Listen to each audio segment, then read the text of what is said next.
Hello अस्सलाम वालेकुम guys, क्या हाल है। मेरा नाम मोहम्मद अरसलान इकबाल। अब हम जिस वीडियो पर रिएक्ट करने लगे हैं, इंडियन जर्नलिस्ट अशोक कुमार पांडे। देखते हैं वो क्या अपना रिएक्शन देता है। इनके अरब कंट्री ने अमेरिका को इनकार कर दिया था अपने एयरबेस इस्तेमाल करने से। देखते हैं उसमें अपना क्या रिएक्शन देता है। ईरान को दो प्रस्ताव दिए गए हैं, दोनों रिजेक्ट कर दिए हैं ईरान ने। ऐसी खबरें आ रही हैं। पहला प्रस्ताव जो दिया था वो अमेरिका के ट्रंप ने दिया था।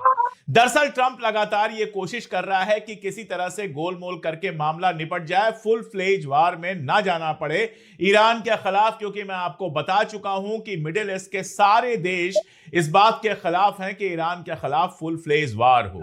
इजराइल की जिद है और वो जिद पूरी करने के लिए ट्रंप चाहता यह था कि ईरान से एक समझौता हो जाए। यह समझौता कोई लिखित समझौता नहीं होता, कोई लिख के नहीं होता, एक अंडरस्टैंडिंग यह हो जाए। इसलिए प्रपोजल दिया कि इस अंडरस्टैंडिंग के तहत ईरान के कुछ टारगेट्स पर हमला करेगा अमेरिका।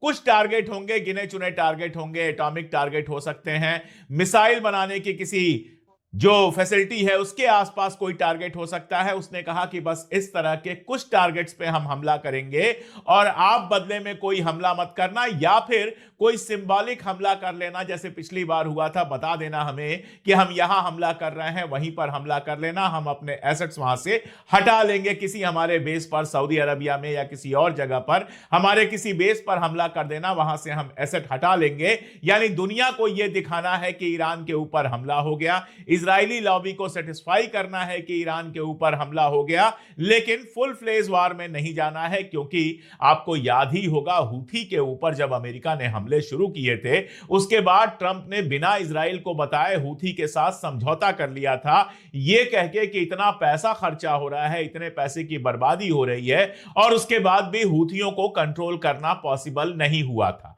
ऐसा ही कुछ चाह रहे थे ईरान में कि दो एक हमले कर लें और ईरान पलट के एक छोटा सा हमला कर ले और मामला रफा दफा हो जाए। यह प्रपोजल कहा जा रहा है ईरान को दिया गया, लेकिन ईरान ने सीधे सीधे मना कर दिया। ईरान का कहना है कि इस बार रेड लाइंस अलग हैं, इस बार हम पूरी तरह से तैयार हैं और अगर हमारे ऊपर जरा सा भी हमला हुआ तो हम फुल फ्लेज वार के लिए जाएंगे। जितने एसेट्स हैं अमेरिका के, जितने बेसेज हैं मिडिल ईस्ट के अंदर, सबके ऊपर हम हमला करेंगे, हमारी मिसाइलें बरसेंगी और यह जबरदस्त तरीके से होगा। ये छोटे मोटे हमले को हम बर्दाश्त नहीं करेंगे। हम अपनी सत्ता पर, हम अपने मुल्क पर इसको पूरा पूरा हमला मानेंगे। पहला तो यह प्रपोजल था जो ईरान ने पूरी तरह से रिजेक्ट कर दिया।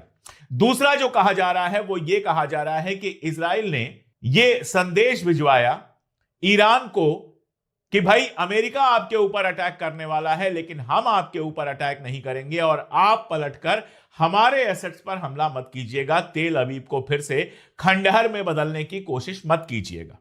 कहा जा रहा है कि ईरान ने यह प्रपोजल भी पूरी तरह से ठुकरा दिया है। ईरान ने यह कहा है कि अमेरिका का हमला यानी कि इजराइल का हमला, हम अमेरिका और इजराइल को अलग अलग करके नहीं देखते। अगर अमेरिका की तरफ से कोई भी हमला हुआ तो फिर से हमारी मिसाइलें तेल अवीव पर बरसेंगी, हाइफा पर बरसेंगी, पूरे इजराइल में बरसेंगी। हमने अपने टारगेट्स क्लियर कर लिए हैं। मैंने आपको एक विजुअल दिखाया था कि इजराइल में टारगेट्स क्या होंगे, वो ईरान ने तय कर लिए हैं। वहां तक मिसाइलें बरसेंगी, वहां तक ड्रोन बरसेंगे और जब ये ड्रोन और मिसाइलें बरसेंगी इजराइल तबाह होगा, इसमें कहीं कोई दो राय नहीं है। यानी ये जो दो प्रपोजल दिए गए थे, ये दोनों प्रपोजल ईरान ने पूरी तरह से इंकार कर दिए हैं। दूसरे प्रपोजल का तो समझ में आता है, लेकिन पहले प्रपोजल को ईरान ने क्यों इंकार किया? क्योंकि ये तो ठीक ठाक बात लग रही है कि यार एक आध जगह वो हमला कर लेंगे, आप भी एक आध जगह हमला कर लेना, मामला बराबर हो जाएगा, ईरान तबाही से बच जाएगा। यह सुनकर मुझे जो लग रहा है वो ये लग रहा है कि जो खबर आई थी, जो मैंने आपको दिया था और कहा था कि कंफर्म नहीं है, कि चाइना ने ईरान को ऐसे हथियार मुहैया कराए हैं जिनसे जो अमेरिका की वॉरशिप्स हैं उनके ऊपर हमला हो सकता है, उनको तबाह बर्बाद किया जा सकता है। रशिया और चाइना ने ऐसा लगता है कि ईरान को इस बार काफी बड़े और मजबूत हथियार अवेलेबल करा दिए हैं। साथ में ईरान के पास अपने मिसाइल्स की पूरी पूरी क्षमता है ही। और देखिए, अगर ईरान इस वाले प्रपोजल को एक्सेप्ट कर लेता, इसका मतलब क्या होता? इसका मतलब यही होता कि दुनिया में एक मैसेज जाता कि ईरान अमेरिका के सामने झुक गया है। और यह मैसेज जाने का मतलब है कि ईरान की जो अवाम है, जो इतने सारे तमाशे के बावजूद भी मोटा मोटी अपनी सरकार के साथ खड़ी है, ज्यादातर लोग अपने सरकार के साथ खड़े हैं, उसमें यह मैसेज आता कि यह सरकार तो अमेरिका की बंदर घुड़की के सामने झुक गई और ये ईरान की सत्ता के लिए बहुत मुश्किल होता। पहले ही तख्ता पलट की कोशिशें हो रही हैं और तख्ता पलट से बचने का सबसे जरूरी तरीका यह है कि जनता के बीच में एक तो इत्तेहाद बना रहे, एकता बनी रहे, और दूसरा यह कि जनता अपनी सरकार पर भरोसा करे, जनता को यह ना लगे कि हमारी सरकार कमजोर है और 4 बम से थक जाएगी, 4 बम से झुक जाएगी। इसलिए इस बार ईरान ने अपनी रेड लाइंस मजबूत कर ली हैं। 3 रेड लाइन मोटा मोटी बनाई हैं। पहली रेड लाइन तो यह बनाई है कि अगर कोई भी टारगेटेड हमला आयतुल्लाह खामनेई के ऊपर होता है, इसका मतलब यह है कि ईरान के ऊपर हमला हुआ है और ईरान पूरी तरह से वार में चला जाएगा। दूसरी रेड लाइन यह बनाई है कि अगर मिडिल ईस्ट के किसी भी बेस से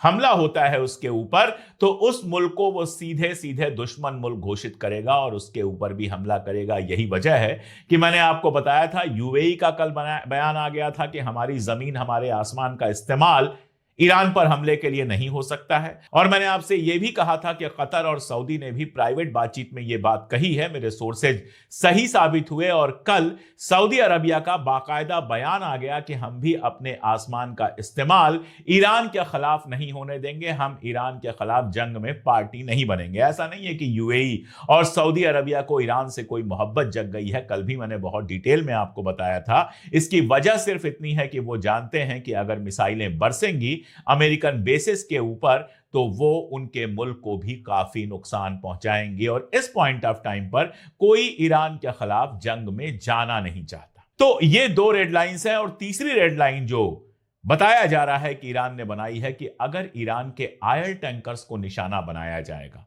ईरान के ऑयल टैंकर्स जिनसे तेल रशिया, चाइना और कुछ और मुल्कों को जाता है, अगर उनको निशाना बनाया जाएगा तो भी ईरान इसको अपने ऊपर हमले की तरह लेगा और जंग में जाएगा। आपको मैं बता दूं कि ट्रंप लगातार इस बात को कह रहे हैं कि इकोनॉमिक ब्लॉकेज की कोशिश बढ़ाई जा रही है। ईरान के जो ऑयल टैंकर्स हैं उनको जाने नहीं दिया जाएगा, उनको समंदर में रोका जाएगा।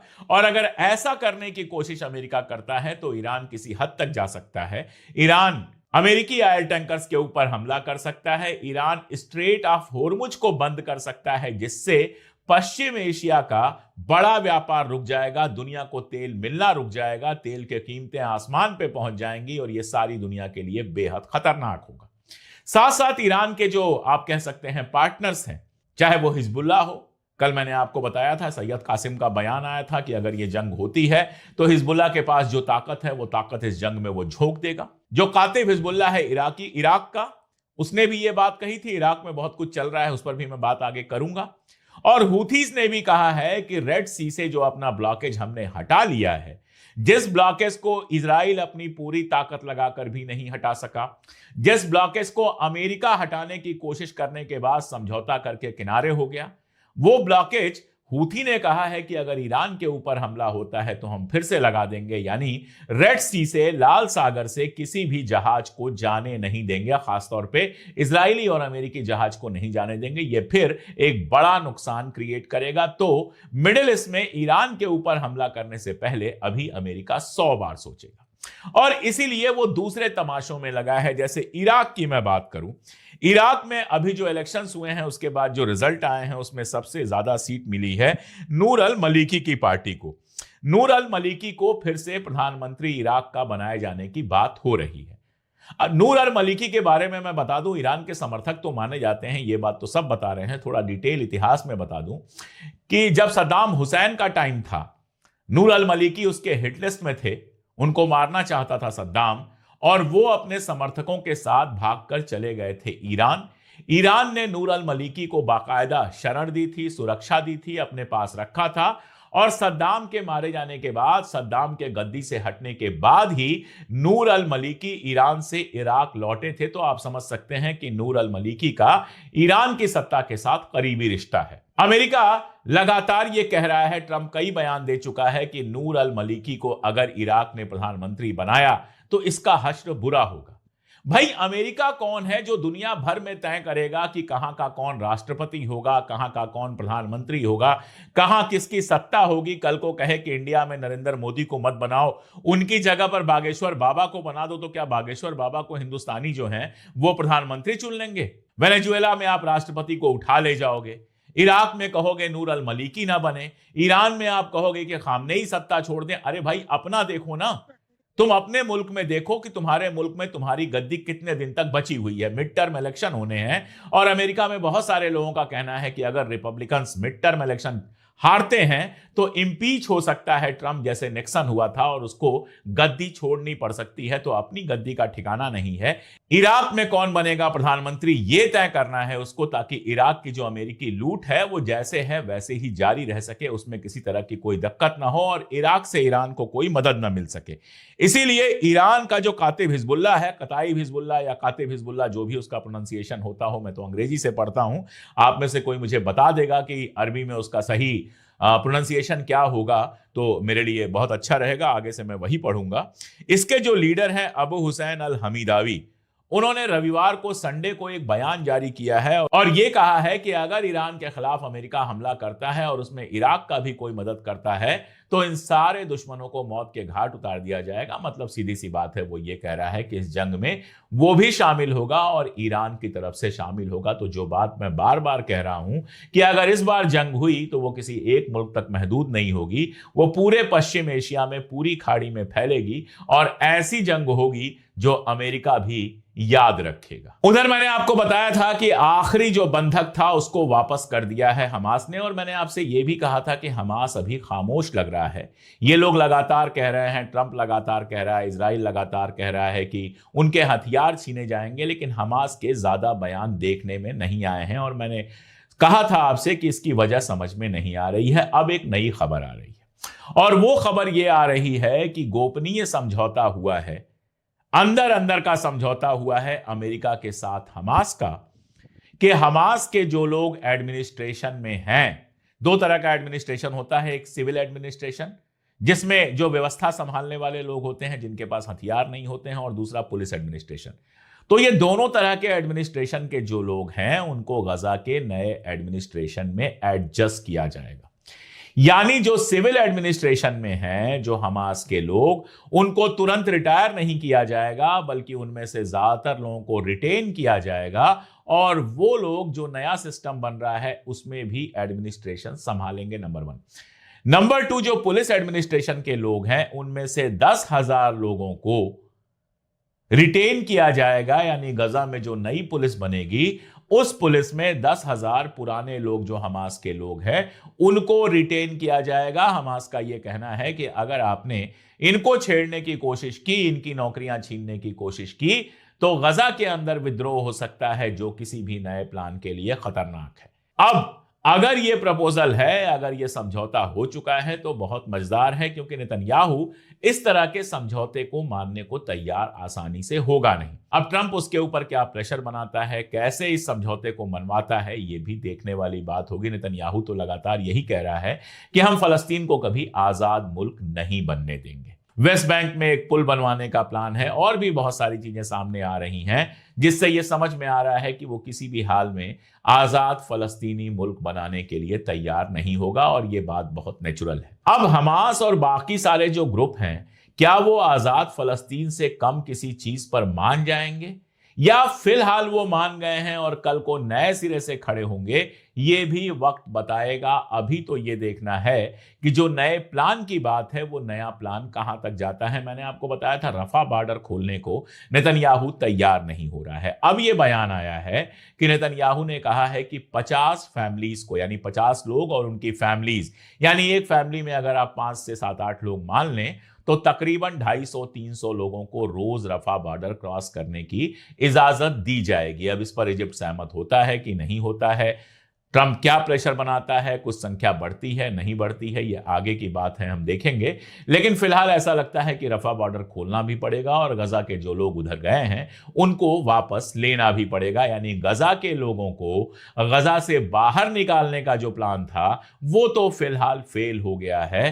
गजा के अंदर उनको बांध के रखने, उनको गुलामों की तरह रखने, उनके ऊपर 24 घंटे निगरानी रखने के जो प्लान हैं वो देखते हैं कितने सक्सेसफुल होते हैं, क्योंकि 70 साल से इतना सारा झेल कर, इतनी तकलीफें, इतनी परेशानियां झेल कर भी अगर गजा के लोगों के अंदर से, फलस्तीन के लोगों के अंदर से आजादी का ख्वाब खत्म नहीं हुआ है तो इन निगरानियों, पाबंदियों से कैसे खत्म हो जाएगा ये कोई भी समझ सकता है। आजादी का ख्वाब एक ऐसा होता है जो इंसान से जाने क्या क्या करा लेता है। अगर हिंदुस्तान की आज़ादी की लड़ाई देखेंगे तो 1857 की हार के बाद किसी ने सोचा भी नहीं होगा कि अगले 30, 40, 50 सालों में हिंदुस्तानी फिर से खड़े होंगे और आज़ादी पाकर दम लेंगे। ऐसे ही फलस्तीन में आज भले फलस्तीन की आज़ादी का मूवमेंट थोड़ा सा दबा हुआ लग रहा हो, लेकिन कल फिर एक लहर उठेगी और फलस्तीनी जब तक आज़ादी नहीं पाएंगे उनकी पीढ़ियां ऐसे ही लड़ती रहेंगी, शहीद होती रहेंगी और आज़ादी के नारे लगाती रहेंगी। उधर कहा जा रहा है कि सऊदी क्राउन प्रिंस मोहम्मद बिन सलमान यानी MBS और पेजेश्कियन यानी ईरान के राष्ट्रपति के बीच फोन पर बातचीत हुई है। और ये जो फोन पर बातचीत हुई है इसमें बातें तो बहुत बड़ी बड़ी की जा रही हैं, लेकिन असल बात वही हुई है कि MBS ने कहा है कि रियाद किसी भी हालत में अपनी जमीन और अपने आसमान को ईरान के खिलाफ इस्तेमाल नहीं करने देगा। दोनों देशों के बीच में सुरक्षा वगैरह की जो बात हुई है वो बहुत टेक्निकल बातें हैं, होती रहती हैं, कितने लागू होते हैं देखते हैं। लेकिन एक बात बहुत समझ में आ रही है कि इस बार अरब वर्ल्ड को अच्छे से पता है कि अगर ईरान पर हमला हुआ तो नुकसान सबका होगा। आग लगेगी अरब वर्ल्ड में तो नुकसान सबका होना है। इसीलिए सब कोशिश कर रहे हैं कि किसी भी तरह से अमेरिका को इस बात के लिए मनाया जाए कि वो ईरान के ऊपर हमला ना करे। अब ये कामयाब होते हैं या नाकामयाब होते हैं ये तो वक्त बताएगा, लेकिन फिलहाल जो हालात हैं वो मैंने आपको बताए और जैसे जैसे नई खबरें आएंगी आपको अपडेट करता रहूंगा। आप जुड़े रहिए हमारे साथ, देखते रहिए हमारे वीडियो। चैनल को सब्सक्राइब ना किया हो तो सब्सक्राइब कर लीजिए। और एक अपील ये कि अगर हमारी मेंबरशिप लेना चाहें तो मैं पहले से आपको शुक्रिया कह देता हूं, ये हमारी बहुत बड़ी मदद होती है। 3 रुपए रोज से कम पर आप हमारी मेंबरशिप ले सकते हैं। आप हमारी फैमिली जो है, TCH की फैमिली है, उसके मेंबर बन सकते हैं। स्क्रीन पर आपको एक QR कोड दिख रहा होगा, आप उसको स्कैन कर सकते हैं या फिर जो लिंक दिए हैं हमने पिन कमेंट में या डिस्क्रिप्शन में या वीडियो के ठीक नीचे जो ज्वाइन का बटन दिख रहा है, किसी को भी क्लिक करके आप हमारे मेंबर बन सकते हैं। आप हमारे मेंबर बनेंगे तो हमें वो ताकत मिलेगी कि हम लगातार बिना डरे, बिना झुके वो सच कह सकेंगे जो कहने में अच्छे अच्छों को डर लगता है। आज के लिए इतना ही। बहुत